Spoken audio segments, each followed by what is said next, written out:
First, create a chain. Step 2. Create a Bezier curve.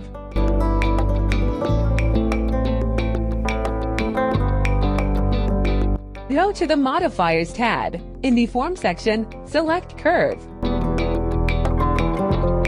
In Curve Object option, select your Bezier curve.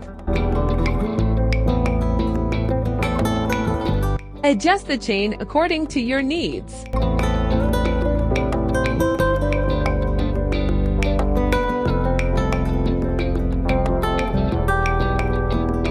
To get rid of the weird stretching, select your Bezier curve and go to the Curve Properties tab. And check the radius and stretching will be fixed. Now modify it as much as you like and share for useful videos. Subscribe the channel for 1000 plus Aura.